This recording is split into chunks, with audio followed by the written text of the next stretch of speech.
Can you hear me? Oh, now you did it, Rich. You got a fix right there. All right, that's a good job. Okay, good. Are there slides on your website?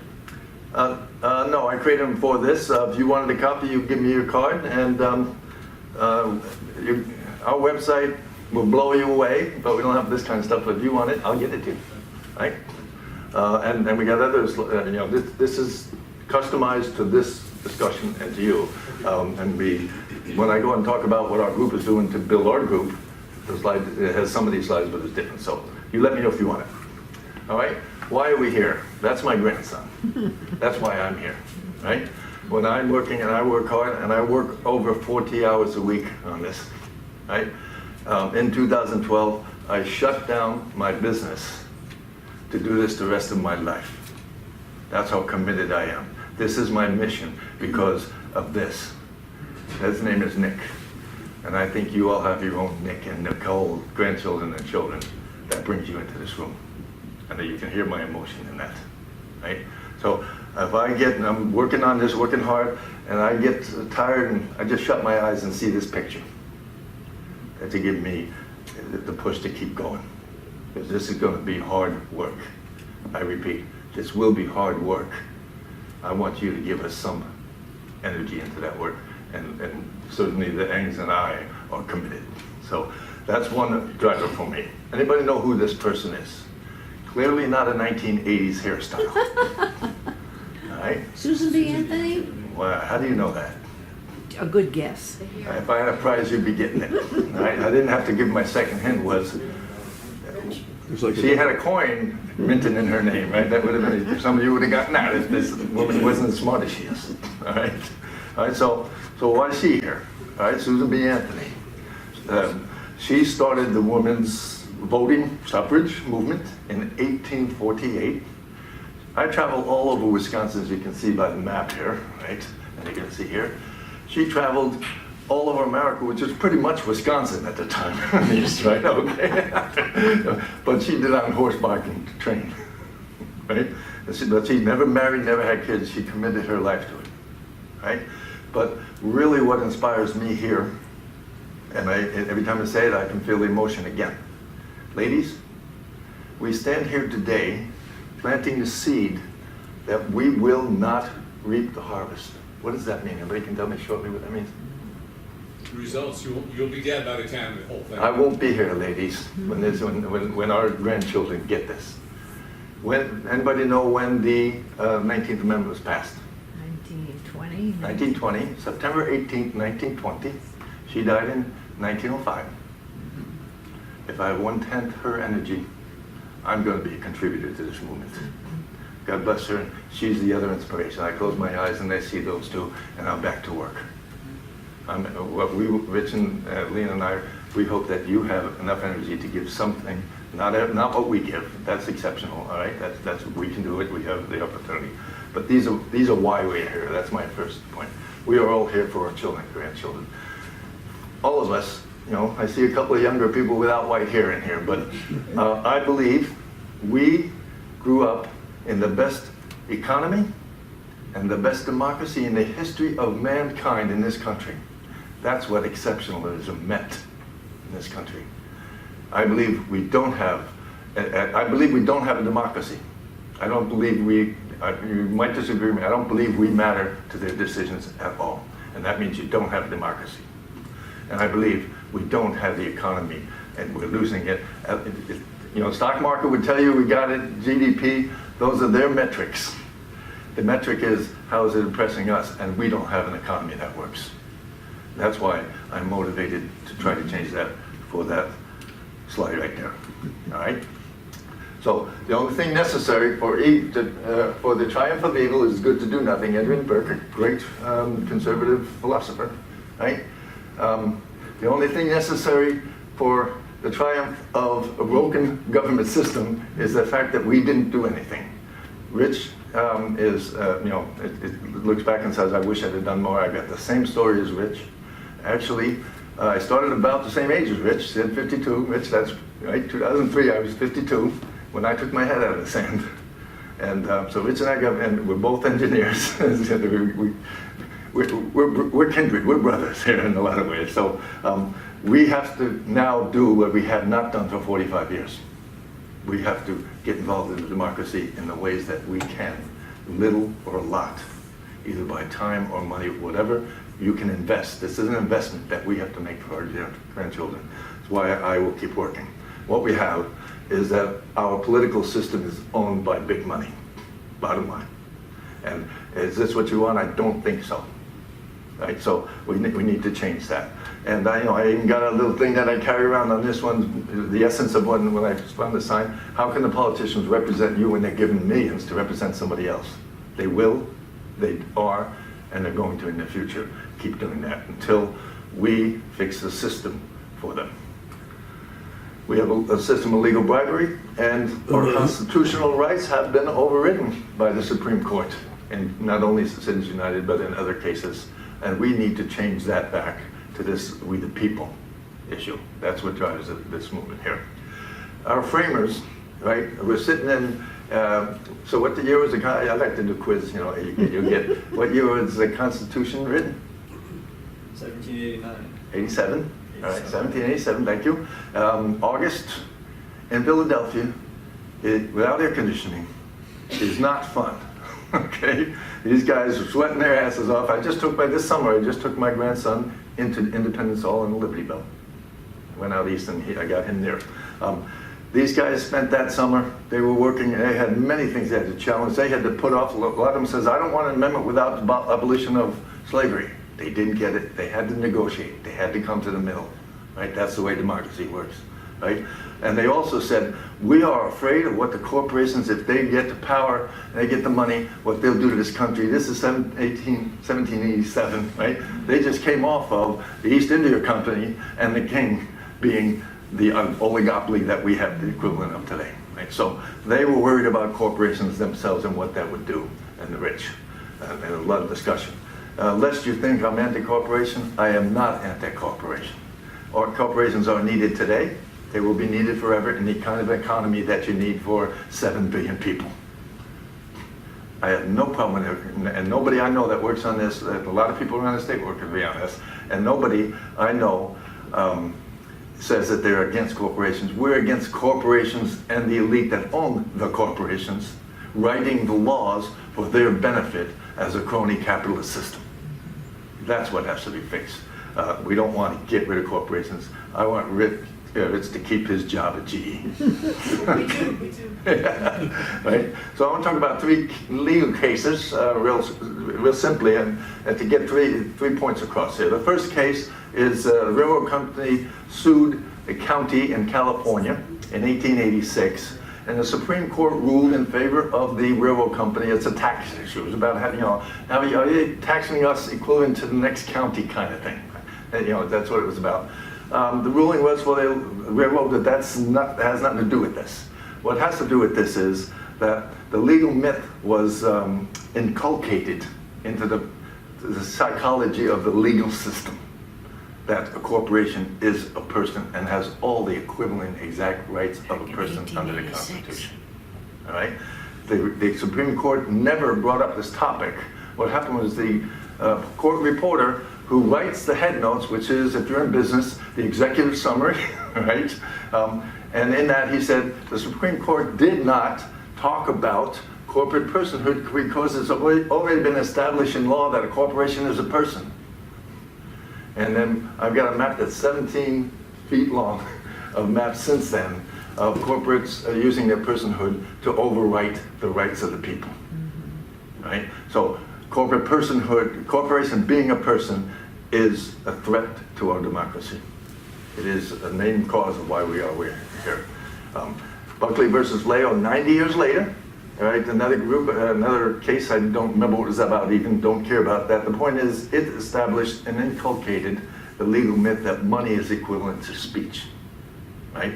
And so Buckley versus Leo said the government has to be very cautious on how it will try to limit the campaign money and stuff.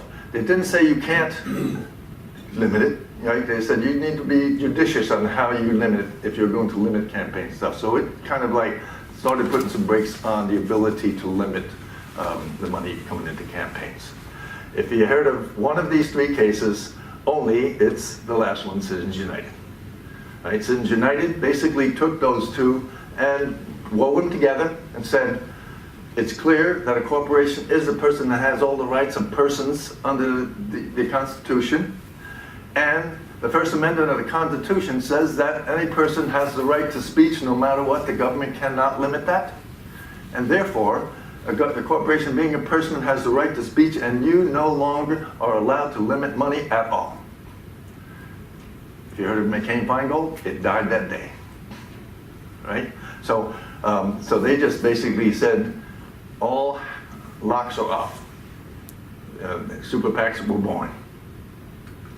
Now, let's put that in terms of what do we mean by that? They open the floodgates for the money to come in. If you look at this here, you see that it goes up and down, you know, the presidential midterm, up and down. And ironically, McCain-Feingold was written here.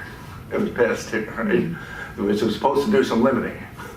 Well, what I'm speculating is that they found out how exactly how to define the loopholes around that. Right? It was now clear, the law was in there, what you can't do. And they said, well, they didn't stop this, so I'm doing this. That's speculation, all right? The important part here is that Citizens United, January 10, 2010, was just after the 2008 election. And it goes up and it comes down. It goes down, up presidential, midterm should be here. Right, by that pattern of less than the midterm. More was spent in the 2010 midterm than in the president for the first time. All right.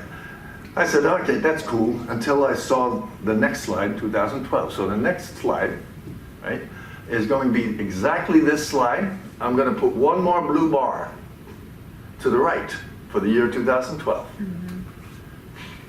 Right? Wow. The money in presidential elections tripled. Wow. But in one cycle, Wow.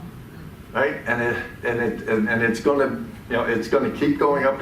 This year I'm hearing it's it's not going up quite this fast now, but it's going up, right?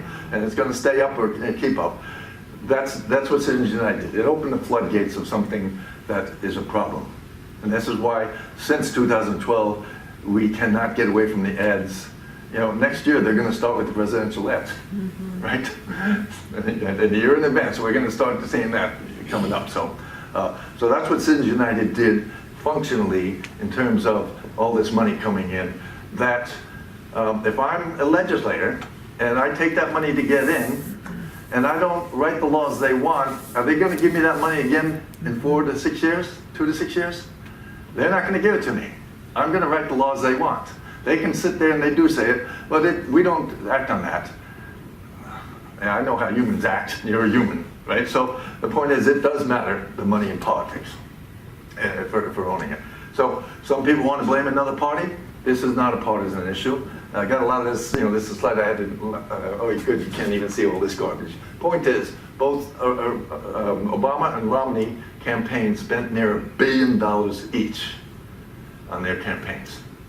That's just the presidential campaigns. But it's both parties. And if you go, and this is one of the reasons I became a centrist independent when I first took my head out of the sand, I saw a table that looked at the biggest donations and the two parties, though the numbers were different by the corporations that were on there, right? Every corporate, the biggest corporations, at the bottom the number was the same, even though the corporations give to both campaigns because they don't care who wins. They want to make sure they have influence when they get in. Right. That's why it's bipartisan. So let's not blame the other party, is my point here. Let's blame the system that needs to be changed in the ways, many more ways than we're talking about tonight.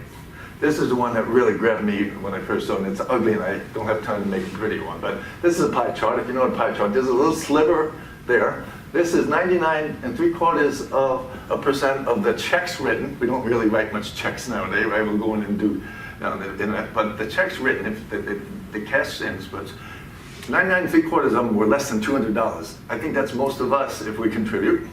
All right, 1/4 of 1% were over $200, $201 to Canadians, right? Yet that 1/4 of 1% was 2/3 of the dollars. So this is the dollars put in. 1/3 of 1/4 of 1% is 2/3 of the the financial dollars, right? If it's $1 billion that we're talking about, $667 million came from these few people. Who are you going to represent once you're getting the money from so few people? Now, what do the people think? There's so many polls. You could spend all day finding the polls between 2012 and now. Where's the people? And ultimately, between 80, on all these polls, if you look at them all, between 80 and 95%, depending on the poll in question, saying money in politics is a problem and we need to fix it. That's liberals and conservatives when it's that high, right? Right? In this particular poll, 87% said there's too much money influencing campaigns and we need to fix it. And the same poll asks another question is, how much fixing do we need to do, right? Do we need to fix little things? Do we need to fix big things? Now, I'm a little confused when I read this. You know, only 13% says minor changes. That's like making a law here, making a law there. 87% fundamental and completely rebuild. I don't know the difference between them. What it tells me is it's got to be a lot more than just some laws. Otherwise, we're not going to change anything. And so, so more recent, to give you something more recent, that was an older one. This one just came out. I put it in here because it's so pretty. Okay, but this Chapman University top 10 fears it does these polls. This is the first time in their polling that corruption, political corruption, came in as #1 fear of Americans. 17. They don't fear the corruption; they fear where we're going because of it, right? I mean, if we interpret this, but that's 20 percentage points to the next one, which usually healthcare isn't, right? But this in 2017, this one when I got this computer genius named Jim that finds this stuff. It's so cool. Similarly, oops, I gotta go there so we can, oh, what did I do here? All right, there we go. That's, so that, oh no, it's doing something to me here. Oh, there we go. All right, ever heard of Kaiser Health? They do all the polling on healthcare, everything you want to know about healthcare, right? And they do polls every year. So this year, 2018 summer, just recently, right? First time in their polling, beating out healthcare, corruption in DC, #1, most important thing the candidates should talk about. How much did you hear up till yesterday on corruption? Right? They're not going to talk about it until we make them, right? They're going to talk about healthcare. And they're going to polarize the position so that we are confused and unsure. So, so the point is, the people understand there's a problem and it needs to be fixed. We need to engage the people to be saying, I want it fixed. That's what the movement is about, right? Rich gave you 1 point down here. I'm giving you a 73 to 2005. This is our confidence in Congress. And it's below 10% still right now. It's running in right here. This is, in the last 2 years or 3 years, right? This has been going on. We've been getting to this point for a long time that we've been losing confidence because things have been getting worse and worse, right? That's why you lose confidence. Things are getting worse and worse, right? We can't go much lower. That means we're in trouble. We're starting to get to the point where we have no confidence. All right, so who do the politicians represent? I'm telling you, they don't represent us. I believe they don't represent us. And so who do they represent? So a study by Princeton Northwestern, I think last year or 2016, I'm not sure, you forgot that. They looked at 1,800 laws that were passed between 1980 and 2001. And they asked the question that, who wanted these laws passed? Okay, these laws were passed. Did the citizens want these laws passed? Or did the elites and the corporations want these laws passed? Right? So what happens is that they ask the citizens about, they come up and they look at the citizens and they say, if 10% of the citizens want a law passed, there's 30% chance it'll pass. If 95% of citizens want a law passed, there's 32% law passed.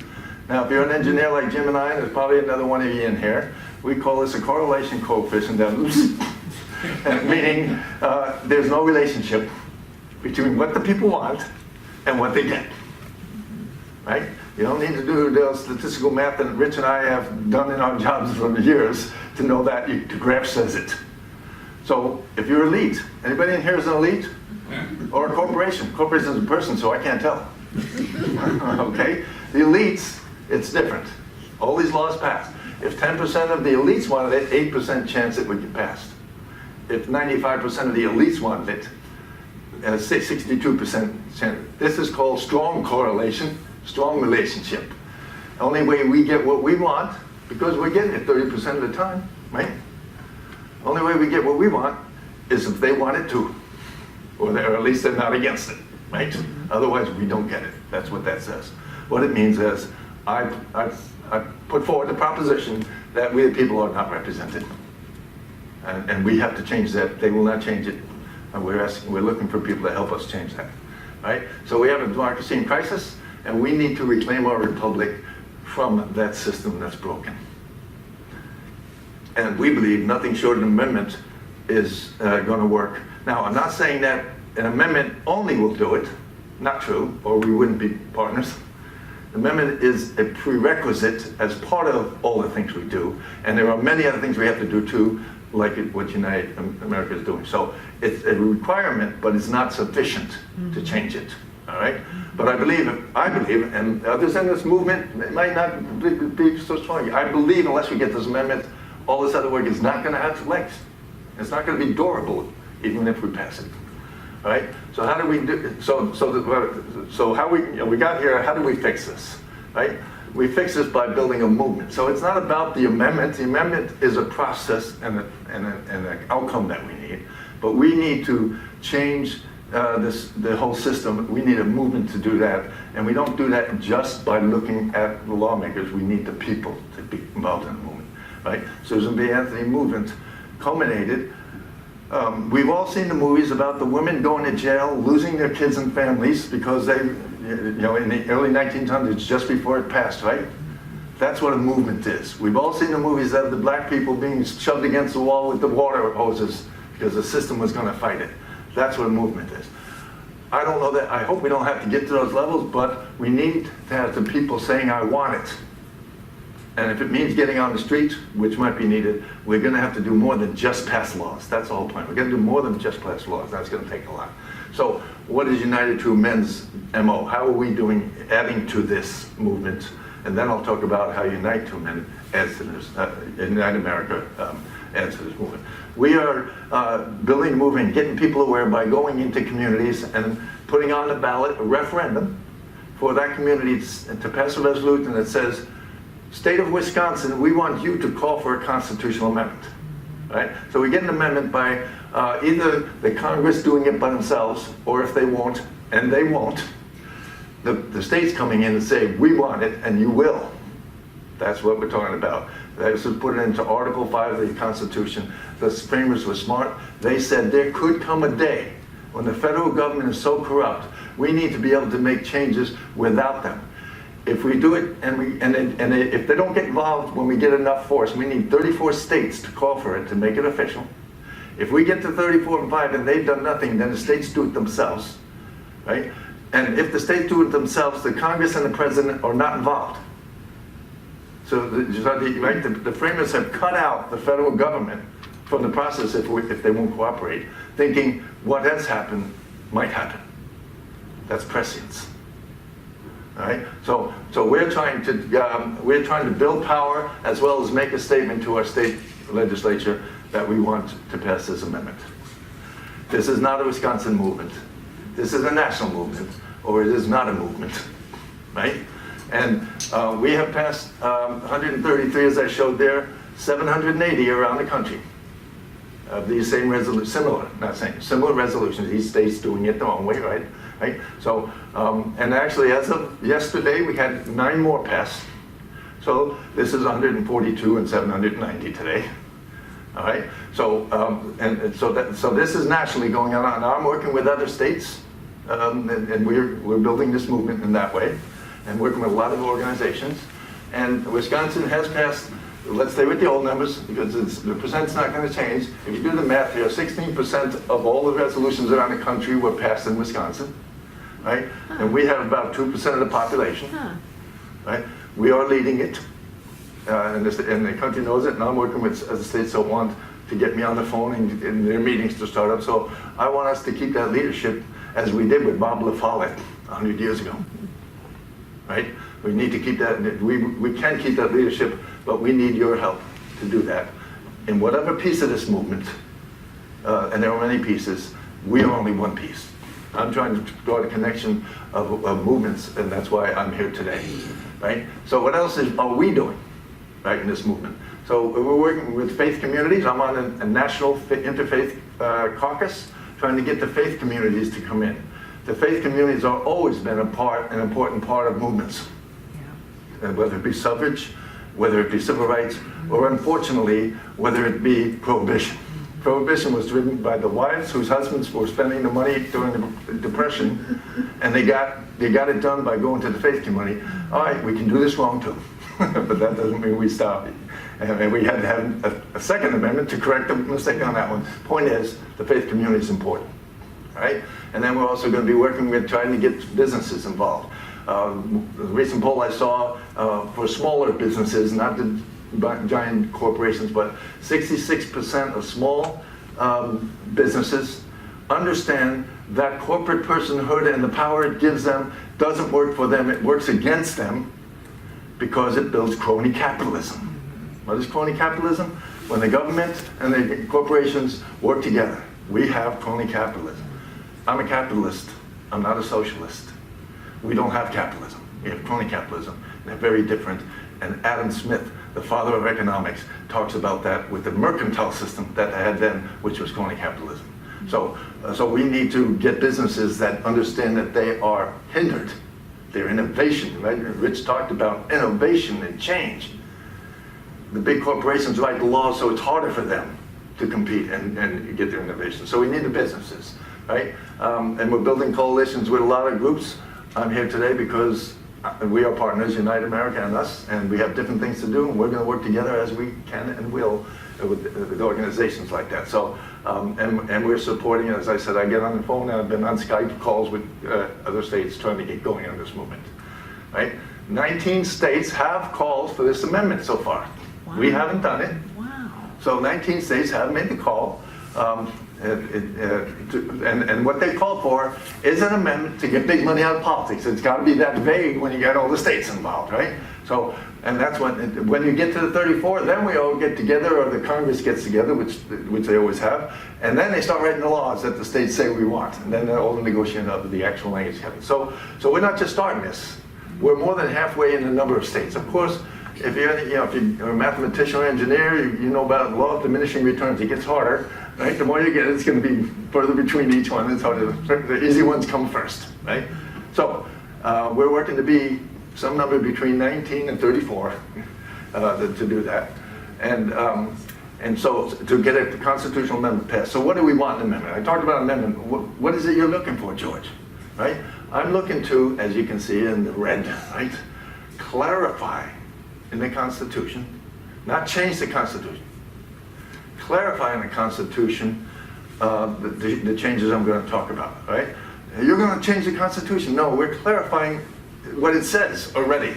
The word corporation is not in the Constitution. I'll give you $100. I got a Constitution right here on my thing. You want to go through it, you find a corporation.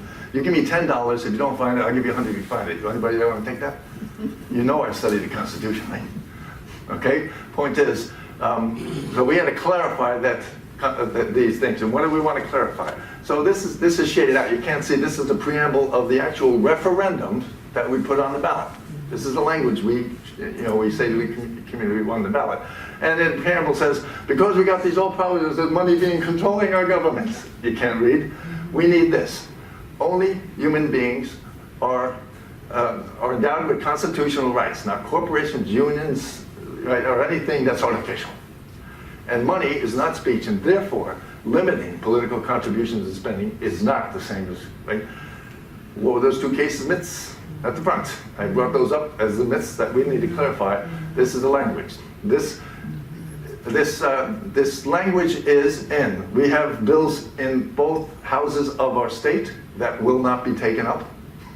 And we've had them for the last 3 cycles since 2013. We offer it every cycle. They are ignoring it. And we have a bill in the House, federal House. We haven't gotten anybody in the Senate to get us a bill in. We're pushing on Tammy. Johnson says no. Well, we're pushing on Tammy. We'd like to get it in the Senate, but we don't have one in the Senate. But we have these 3 bills already out there 3 times in the last 6 years that they will not bring into committee. Right? But that's what we're asking them to do. So this word is consistent all the way up the chain to those bills. It has to be, right? We gotta ask the people, do you want this? Yes, we want that. Okay, see, the people want that, all right? So at the beginning, I said, we're going to discuss. No, you can't read it. Okay, so the lighting is right. So I got the why up there and that I went through. I got the what we went through, and then the how I'm repeating. All right, how are we going to do this? We're going to reclaim this a republic, and the we means the movement, not just United to Men, because that's what I talked about here, but that means United America, and that means you. In any way you decide you can do it. That's why we're here today to talk about. Gandhi said we must be the change we want to see in the world. That is true today. If the people won't be the change to get this reform, we won't see it. Period. It's our turn to get to work. Right? I'm going to talk very minimal about movement building, because it's important to understand that, and then I'm going to tie it to why we are partners, right, in this work. So very minimal. The next two charts are anybody who studied presentations the way I have to study if I'm going to give them. It says, make sure they're real simple. I promise you the next two are not real simple. Right? What I want you to do is not try to read them. Look at the visual graphic and listen to my words. All right? Don't try to read anything on these. The first one, my words are, movement building is not a random thing that happens amorphously or organically. It is designed, it is strategically placed, it is coalesced very like a business plan of any successful business. Right? This is just the stages of what goes on. I don't want you to read it. It is not simple, and it is concrete, and it is managed and led. Right? Point number one. Oops, I had point up two by mistake. There are 4 roles in this model of movement building that I'm using here. Citizens and rebels are 2 of the roles. Very interesting. I'm not going to discuss them today.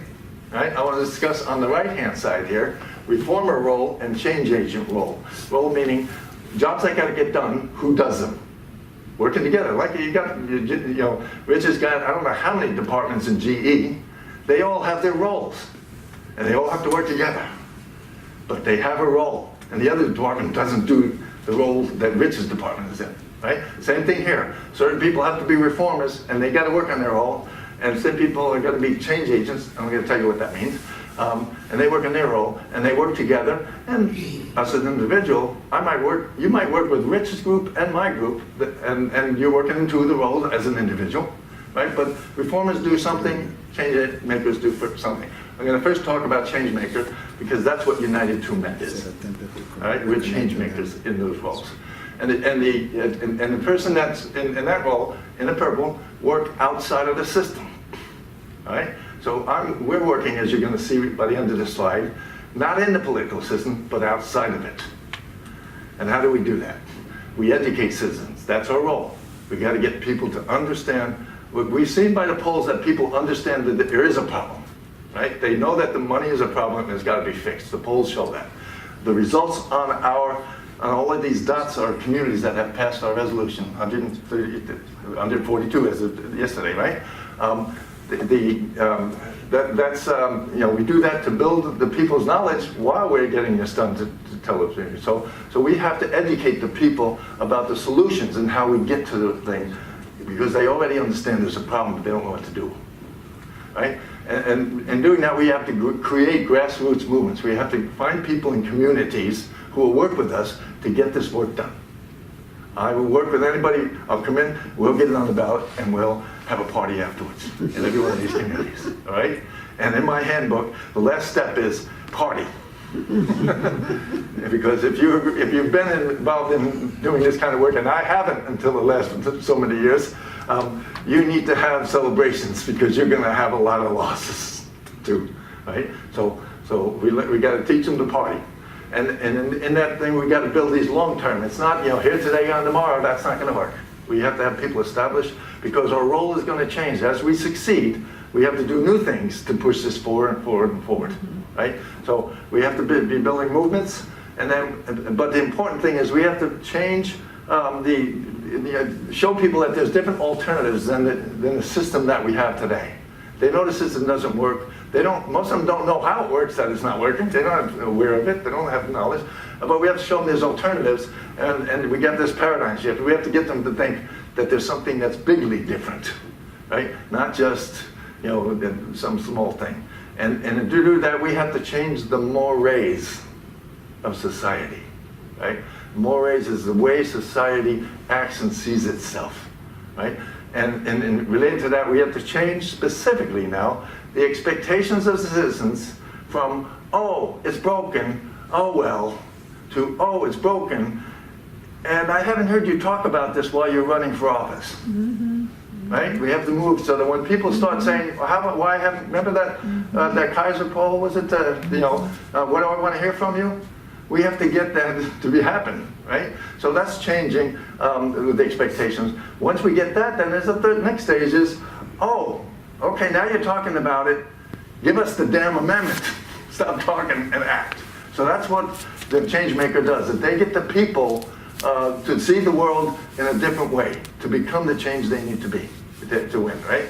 And do that means that we build people power. That's you. You are the people power if you help in this movement.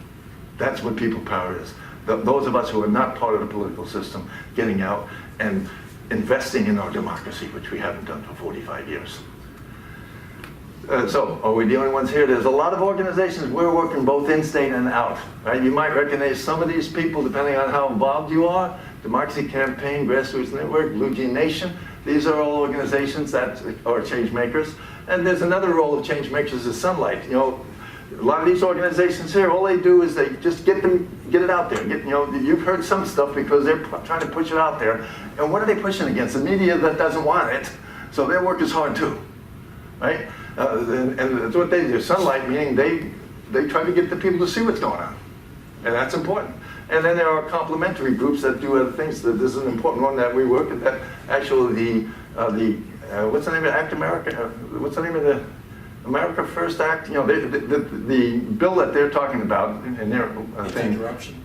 Yeah, okay, the Anti-Corruption Act, thank you, yeah, I don't, right? So they, you know, they work and they are doing it a different way, and that's the same thing, so there's complement there. So the different types of change makers within the change makers, but all of them are working to get the people active.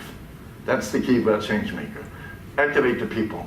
And then there's reformers, okay? Reformers work in the system, all right? They have to try to change things. They have to get laws passed. They have to do things like that. They work in the official channels of the system, the legal system, the political system. We don't do that, right? We're not going to take any law cases. We're not going to be trying to get people into office. That's not a change maker. A reformer does that, right? But they do it small changes. They do small changes along while we're building the movement for the big change. That's necessary part of the movement. Individual actions, you know, to give you an example, any lobbying is done by the people that are called reformers. So people that are trying to lobby to get laws passed are reformers. People who, you know, create court cases, very important.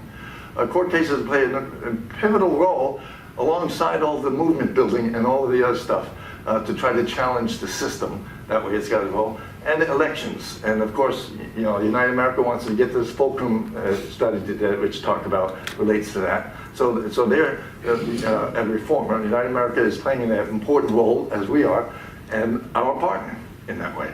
And then they also enforce things. So if we get laws passed, we don't have the capacity, you know, as citizen people working as a citizen to keep track of all the things. The reformer groups do that for us so that we don't backslide. So you can see reformers and change makers do clearly different things, but they do equally important things. That's what movement is, right? So reformer groups are plenty of them too, that are growing every day, all right? And we work with a lot of these groups here. The Wisconsin Farmers Union, you might have heard of them if you've got farm owners there. But a lot of these are national groups and some local groups. But so there are a lot of reformer groups that are doing that kind of work along with Unite America. So if you help Unite America, you're working with that reform stuff. So be the change you want to see. Didn't I have that one up already? Yep. I think I replaced something else. So I'm saying it twice. Let's be the change we want to see, okay? I did that. So to reclaim our public, we need to get people elected. And who will vote for our amendment, right? We need to get people to, you know, we're going to push it up. But we need people that are going to vote for it. We still need those people. And that's why Rich and Lena's work, and we'll help them, is so important, right? Because we need to do, what we're doing needs to be complemented by that work. Reformers do that for the change makers, for what they do. United America is looking for this centrist fulcrum by trying to get people in who are centrists and not beholden to the parties. That's what I mean by that work. So my ask of you is to help Unite America succeed. I need you to help them succeed, or I won't succeed in what I do. And you must hold Congress accountable. Right? Congress will not hold itself accountable. I'm hoping that you will help us do that. That's just an extra slide I have there. So I'm going to turn it back over to our great hosts, and thank you. And she's got a question, but how do you want to go next? Well, first, let's give George a hand. Yeah, look, I think there's an incredible amount of information. So let's open it up for some questions. Right now, I saw some hands go up, but George, have the floor. We'll take questions on both Citizens United, United to Amend, or Unite America. So fire away. And you point to the people that are speaking. Okay, so Barb had her hand up first. Yeah. Is there a national level organization for United to Amend? No, there are state organizations. So there's a state. There's nothing at the federal level or the national level, I should say. Well, some of these groups are national that are working with the state groups, but there's no one group, because each state is so unique and has to do it so differently. There is no national overseer to it. Because 4 times in the last month, I've heard Democrats refer to changing the election laws for contributions. Yes. So I was just. So that's a reformer role, trying to get legislation passed, and they're working on that while we're building the bigger movement. Maybe that's, you want to respond to that? We need to change the laws. Right, so part of the Anti-Corruption Act would be to enact laws that limit contributions or where they come from, or disclosure, dark money, all that. It is complementary, it can be effective, but it is not as durable as a constitutional amendment. No, I understand that. Oh, okay. I just- So yes, there is work to do that as well. So your question is there a national group that George is a part of? Yeah, like. Yeah, there is no one national group, but the states all have to work kind of together for the same cause until they hit 34, right? Yeah, I gave a presentation in August in Connecticut to startup groups there. So this is what grassroots is. It starts at the bottom. We all have to get together at the top because we have to agree on the language, but that's far away. There will be a national coming together. Too early. You had a question? Bob, you had a question? How long did it take to get the first 19 states to request an amendment? So that was 2010 to about 2000 and, let me see, 15, what is it, 18, 17. So 7 years to get those. And we haven't had one since early 17 because it's getting slower, because it's getting harder, right? So that right away, in 2011 or 12, there were 5. Hawaii was the first, and then they just came, and then it started slowing down. This is the way movements work. Jeff, you had a question? Yes. Do the resolutions in the Wisconsin that you were referring to earlier, after reaching a certain level, have any sort of requirement of a reaction from the state government, or is it just an expression of intent? Yes. So I'm going to give you a quiz here again. I'd love to do this. You tell me what state I'm talking about. Let's see who can spit it out first. Proposition 14. California. California, right? Proposition is referendum at the state level. California has, I think, something like 20 states have it. We don't have it. We have about 1,850 legal municipalities in Wisconsin. If I got all 1,850, right, and went to the House, the people we have right now, they would not listen to us, and they don't have to. We have to build people power to show force. That's why the movement's so important. Yes, John. So, first of all, I really enjoyed your talk. Thank you very much. I thought another frustrating part is how much time our legislatures in Congress have to spend on the phone to be able to solicit funds, and what kind of things are they doing? Besides working, for us, they're working for themselves so they can ensure their election the next time. And my slide, and the presentation I give that's trying to get people to work on us, I have it in there, 40 to 70% of their time is spent on the phone raising money. They spend, and they're not working, right? They've gotten so they come in on Monday night and they leave Thursday night. They're only working 2 or 3 days. And so that's a very critical thing that they don't like, but they won't change because this is working for them. So the other point is a little bit of light and sunshine, just the last election yesterday. Okay? With the governor election, Governor Walker spent $18.7 million on the election. Yes. And the Democrats spent 4.6. Yes. So there's a little bit of, well, that's good news. Yes. You know, but the other part of it is how much work and effort did he have to do to overcome that 18.6 million? There's a little bit of ray of sunshine. Yes. Sure, You know, someone. very good point. Marty? So George, you said during your talk, the founders had to compromise on some things. The saying about perfect is the enemy of good. President Obama was speaking at University of Illinois a couple of weeks back. He said he always has to tell the staff, better is good, better is worth fighting for. Is it worthwhile or is it even possible to pass some laws to incrementally make the situation of big money politics better? Or is it impossible because they'll all be thrown out by the courts or what? Does Citizens United make it impossible? You can't even try. So I'm telling you my belief, because somebody might argue. And people are trying to pass laws about money, and they are going to be victims of the Supreme Court. And, they've made it clear. So maybe will some get through because somebody words it right? Yeah, okay, but those are only going to be temporary, getting us moving. It's not going to solve the problem long term.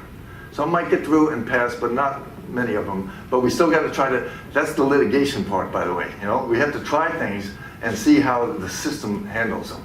So it's important we try, even though I think we still need the amendment ultimately while we're trying to get those laws passed. And can I follow up? Is there anything in the Citizens United decision that says money must be anonymous? Or Okay,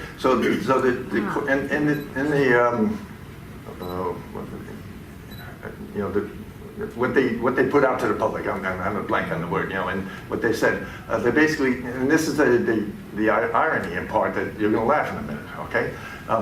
That it was a Kennedy, I think, that gave the opinion. That's the word I'm looking for, opinion, right? And they basically said, hey, as long as we got, people can see with the money, they're going to be able to make the right decisions.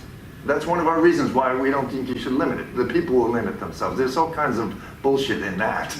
But the point is, we've seen that it's going dark now. They're passing laws. Our own state has been passing laws to take away visibility. That's predictable, but these guys who are supposed to be the sages of our democracy, right? But they're bought, the point is it's a political, right? The jurisdiction part of our, system is political too now. The framers did a great thing by making it, they hoped, having lifetime terms that you can't corrupt them. You can if you get the people in who are corrupt, and that's what's happened. So I can't prove an answer, but I say that we got to be pushing up those laws to try to make those changes, because that can be done quickly. What I'm doing is going to be long term, right? And that's got to be. And I say that if we are successful in passing those, then we need to have something, make sure they don't get passed back. See, the point is, anything that's not changed in the Constitution can be undone, just as Feingold, right, became Feingold. I think the way I see that is the ability to do this in increments and see what's going on. You will learn something, because you had two statements you were going to put into the amendment there, right? Yes. And there may be a third one somebody hasn't thought of yet. Yes. There may be another way around. If you do some of these laws, you'll see how the others are thinking. Yes. And you'll be able to counter those with perhaps another statement that comes in your final amendment. Good point. So doing that is a learning exercise. Yes. It's that failures in there will help you be stronger in the final statement. Good. And that gets me back to your question, right? The national thing, there's no national coordinating, right? We all support each other and help each other. But there's a group called American Promise that I work with, and we have a working group that's called Writing the 28. So we're discussing what is the best language.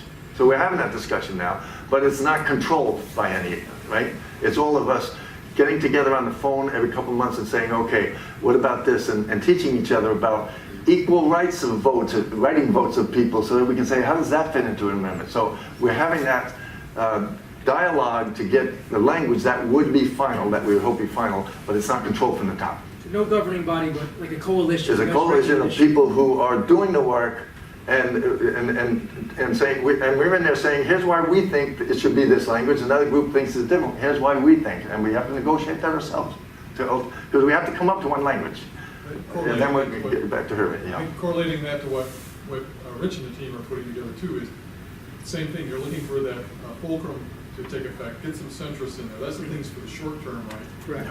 That's not the end game, it's to change the whole political system so that it can't fall back on itself without that added effort all the time. It is So an it's element, much like the yes. laws being put in place. You gotta get All of these them. individual things are necessary but insufficient, if you look at that. Yes. Lucia, you had a question? Yeah, I'm wondering, how many amendments do you think are needed in all the municipalities and communities in the state to get the state government to pay attention?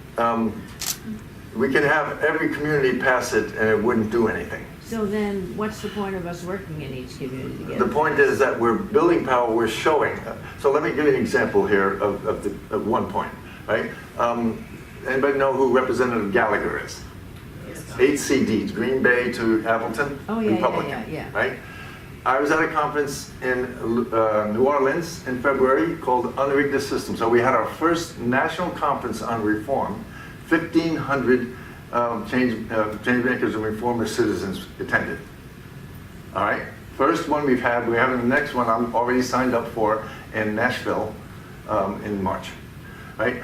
And Gallagher was invited and spoke because Gallagher is working with a Democrat in Hawaii, and they're both young, they're new, so we can have hope, right?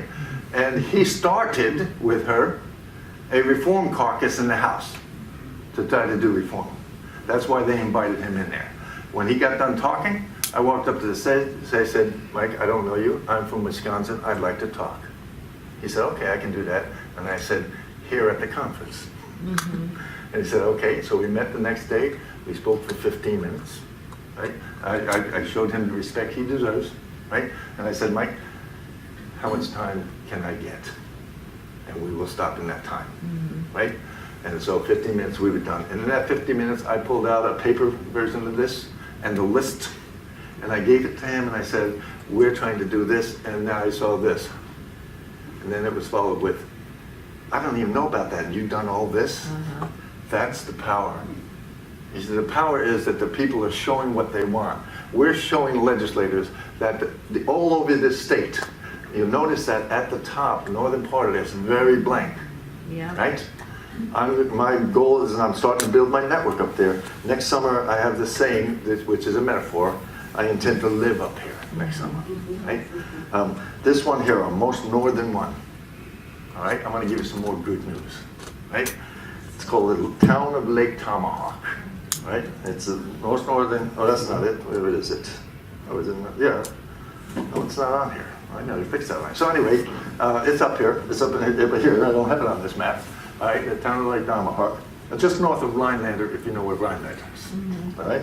They were on, we had 19 communities on the ballot in November 2016.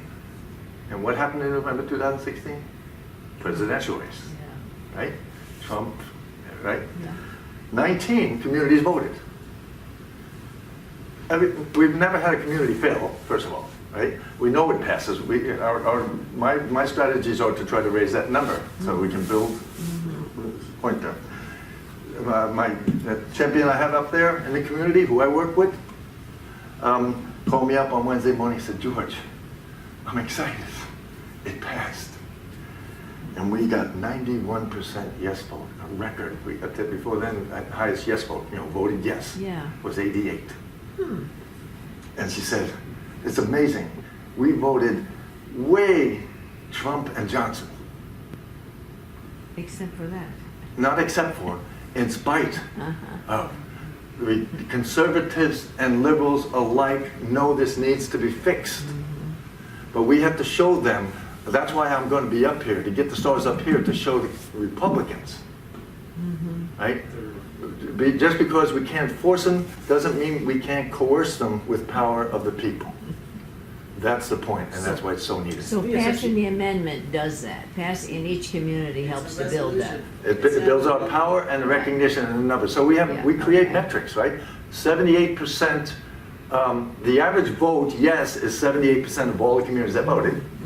And that was 3 years ago, 73. So we're even raising that. That's the I strategy. get it, I Right. get it. That doesn't translate into our elections for our assemblymen and our state senate. I've personally called everyone in our area, Thank you. and Nothing. it goes nowhere. Right. So how do we translate that into the electoral process? By working with reform groups that are working on that piece. So, Right? So we have to get people in. Right now, I said this to you front, right? We got people believing. The next step is we have to get them telling their, remember I said that earlier. We're not to that step, we're working to that step. It's a step. And we have no other, tell me something that's better and I'll go do it. But I don't stop doing something just because it's first. do you Like a introduce comp- these as Go ahead, Bob. big questions for our candidates? Say again? Shouldn't this be debate questions? It should be. Okay, so let me address that. Especially during the debate we had the 8 Democratic candidates. Evers was one of them, right? And we would call them to, and let me bring it to the case of the most impressive. The WBA, Wisconsin Broadcasters Association, set up at least one of those. And before that, they set it up and they said, we're only going to have the top 4 money earners. See, that's their metric. The metric is how much did you make? That's destructive metric, purposely, right? So what happened was, we got on the phone and the network that we are around the state, we called them, they canceled the debate. Because we said, that's bullshit, right? And you can go on the internet and you look for those. And we just gave it to the WBA and they listened and they got scared. We have to do that because they are going to fight us. The one I left off here actually, you know what, is the other Gandhi one. That is, first they ignore you, then they laugh at you, then they attack you, and then you win. We are not being laughed at yet. I like the last part. That's I like the winning part. The attacking them better. That's why I had the 2 of the same. I took the wrong, I forgot to flip to the other guy. So the point is, we are just starting this. There are so many things that could make us defeat, but I ain't quitting. Because This is a afraid. long game. I mean, our estimate right now, like 5 election cycles. And I would just add to what you just mentioned about the attacks coming. I mean, it's sad, but you think about. It's good that we're under the radar to get the word out now, because if you once it becomes an issue, they're going to spin, right, the law. They're going to say, oh, this is bad for the people because you don't realize that this is going to be bad for you, so you better not vote for it. And they'll start putting out the messages to show and try and convince people that it's not good for them. And so we have to be very vigilant in getting that grassroots message out now before they get tainted, by the attack ads. Yeah, Lena's right. So a few points. This is a long game. So I think it's 3 to 5 election cycles, probably closer to 5. B, making the laws pass is hopeful. We saw some of our reforms, like ranked choice voting. Maine was the very first state that had statewide ranked choice voting, which was a great win for us yesterday as a nation. But they have been at it for many years, and their referendums have passed multiple times, only to be overturned the very following year by the state legislators. That's how much the system, and again, I want to be very clear, it is not individuals, it is not Republicans or Democrats, it is the system that just wants to perpetuate itself that pushed them back. No. So that's why the constitutional amendment has more durability, which is what George is fighting for. And Barb, to your point, yeah, we have these numbers now. We need to just multiply these numbers exponentially, right? When we can get, there's 4.1 million voters in Wisconsin. Imagine if we get to the point where at 2 million we have critical mass, right? We got, 20 people in this room right now. We got to consider all the other partners that George mentioned. But we got a little bit of work to do to kind of get to that point. Because when they see these numbers, and when they see that, oh, these are not just numbers, but I can tie them to votes in my district, that's going to start to get attention. Combine that with some centrists who already will sign a pledge to say, look, we support this, we support the Anti-Corruption Act, we support all these other reforms, then it'll happen.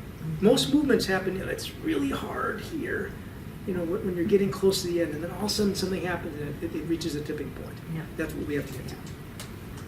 Marty? George, could you go back to the movement building? And 8 years ago, I guess it was just you.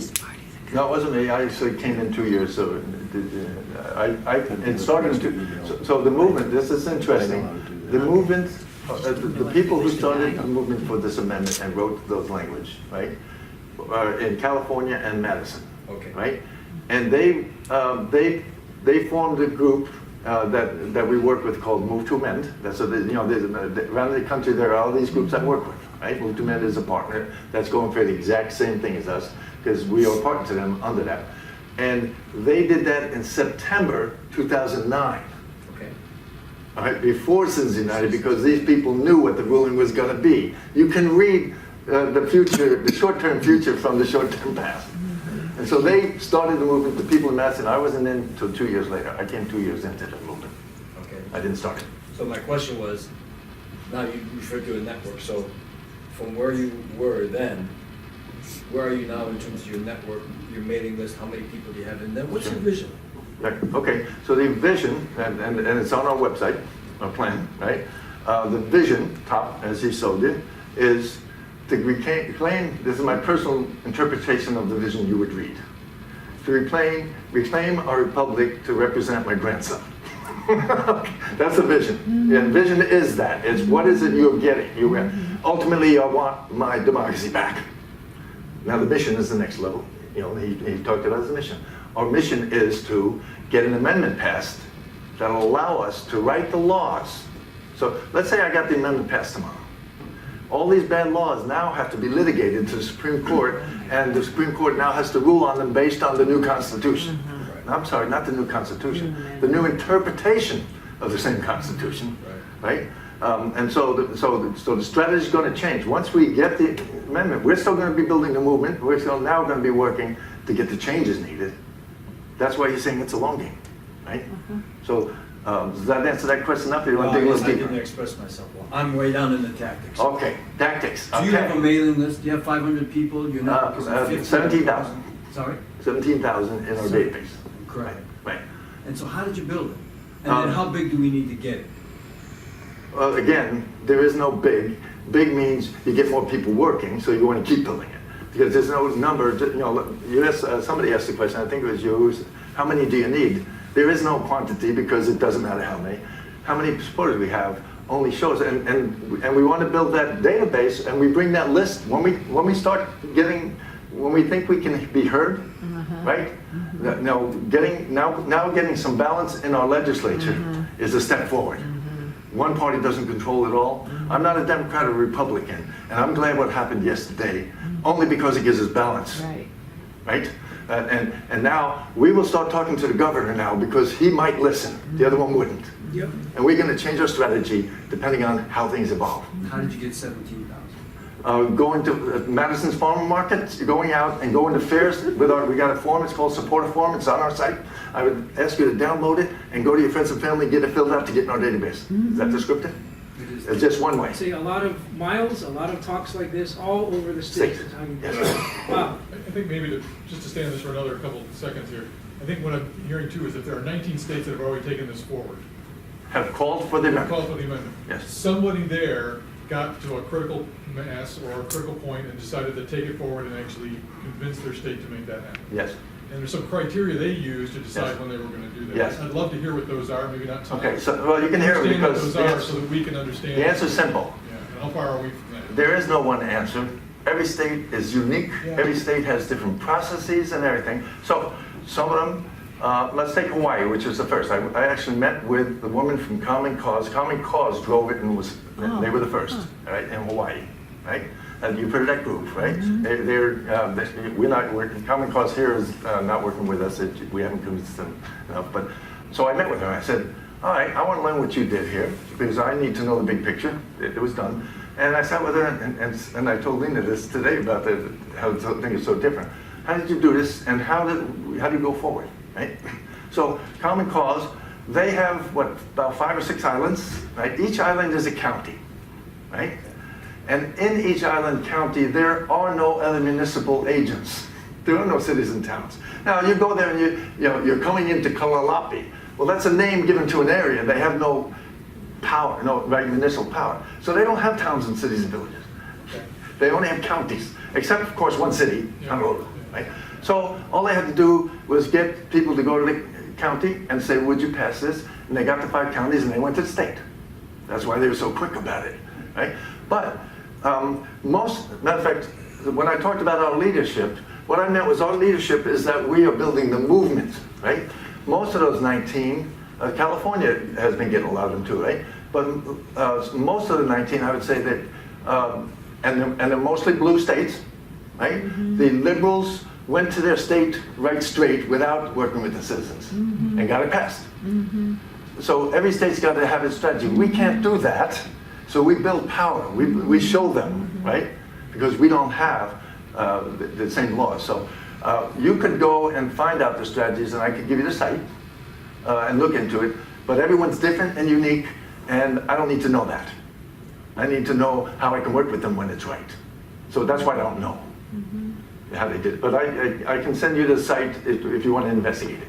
My sense is there's always something to be learned from what others have done, so you don't have to If you have time. same mistakes, right? If you come and work for me tomorrow, take 10 hours of my time, I'll do that research. You get my point? That's not, I'm always behind on things that would be productive. And I have to, as Rich knows as a businessman, you've got to have your list of the top things and you spend your time on those most important things. And the rest of them, if you don't get to them, that's because they weren't important enough. That's not important enough for me to know. Just one quick benchmark on a kind of related note. So Michigan, near neighbor to us, they have been fighting for this big anti-gerrymandering vote. Okay, so they just started last year, and if we can get the young lady who started it, she started it with one Facebook post, yeah, just right after Thanksgiving, so almost a year ago. Said, wish I could do something about gerrymandering. It went viral. She went from that one Facebook post the Friday after Thanksgiving to like 430,000 signatures that said they needed to get this on the ballot for this November. They've been working that for a year, and it passed yesterday. So that's one example of the scale. We don't have the 432,000. I don't know what Michigan population is, but that's probably the order of magnitude we have to get. Mid to 6 figures if it's comparable population. Do you have a question? Oh, no, I was just pondering. It stayed 7 years or whatever since Hawaii did this. And it took a state resolution to request, this amendment, right? Yeah, so each state has its own methods even to do that. Has any state rescinded? No, none that's backed up. It can happen if you get new legislation. So we have, and it does happen. I'm studying movements. I do have times and things that I think are important. Studying movements is important to me, right? And there are many calls for amendments out there that didn't make it, and some of them, we had the problem with it. The state changed its mind, so that can happen. Yep, we could go backwards. Not impossible. No, I was just thinking, George, I saw an article on that Reformers Caucus. I probably saw it on your Sorry. Facebook page, which you don't even do because you have so many to do it, but there's 32 of them, Gallagher and Yep. what you mentioned. Yep. And then, Rich, I thought about that thing we went to on that Saturday. Down in Illinois, they got a coalition of groups, and there were 2 legislators there from the state legislature, and they said, just get 1 or 2 people in the legislative body who will make this their issue. Do we have anybody, even 1 or 2 in Madison? We have bills with cosigners So on that it. means you got cosigners, yeah, you got some. That's our 10s or 20s, and they're all Democrats, They're all Democrats. and they won't be brought up. Okay. Right? Yeah. No, it's not enough. You have to have the controlling power has to bring it up, or it doesn't go anywhere. Right? So yes, we've got plenty of people in this So league. it's all working together. We're going to get the balance of power shifted, Vulcan strategy, all works to support things like this. Isn't that kind of what Sensenbrenner told you? He said that these kind of issues are liberal issues. That's the way they want to. They want to pull it. Actually, I'm like, no, they're not. I mean, I'm a conservative. I care about this stuff because I see the influence of money. I mean, nobody is immune to it. Ed, you had something? Oh, it was just a comment to the gentleman in the back of the room about, the congressman on the phone calling.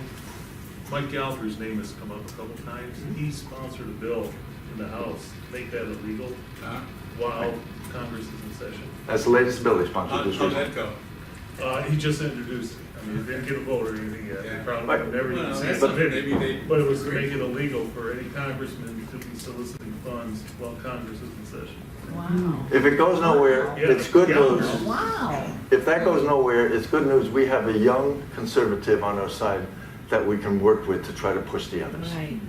That's why I respect, and I will continue to respect him until he shows me differently, that he wants to reform. It probably will go nowhere, but it is a step in the right direction. You gotta keep pushing the envelope here. And again, I can't give you numbers, but again, it just reads up on movements. So many of the things that have passed, right? We passed 17 amendments since the Bill of Rights. None of them had gone to a convention, right? 17, right? We have 27 amendments, if, it's in there, right here, I got it. You want to read them all? Right? 17 of them were done after the Bill of Rights. Bill of Rights was done because, as I talked about the negotiations in 1787, when was the Bill of Rights passed? Anybody know that? 2 years later, 1789, right? So they had, I remember 3 negotiations that I read that was interesting. One was slavery. People wanted slavery. They had to put it off and not put it in the Constitution, right? The other was the Bill of Rights, right? So England, they and other countries have these amendments. We have the best and the longest durable now because others have changed, right? But they had a Bill of Rights, and that's where our framers got the idea. And some people wanted to put that off, and several of them said, I will sign here now, right? But I will not cooperate if we don't have, within a certain amount, some reasonable time, another convention for the Bill of Rights. So they negotiated it and got to it, right? And so the key is that the other 17 were done by the people wanting to change, right? Especially the flurry of them, amendments by the last movement, right? The progressive movement in 1900s, right? Which women's rights was, voting rights was one. And then and that's the power of all this working together and building the people into it, is that we might get a lot more than just this. If we get the whole mores of right, we might be able to push other things in there that are needed too. Like some of these things, put them in the Constitution of some sort that need to be. But also with that, a lot of laws were passed along with that. And so if you're curious about movements, you read about the Gilded Age progressive movement period. It's fascinating to me. And I read it to understand where we're going, what are our challenges. So check into that if you like to learn about movements. It's just fascinating.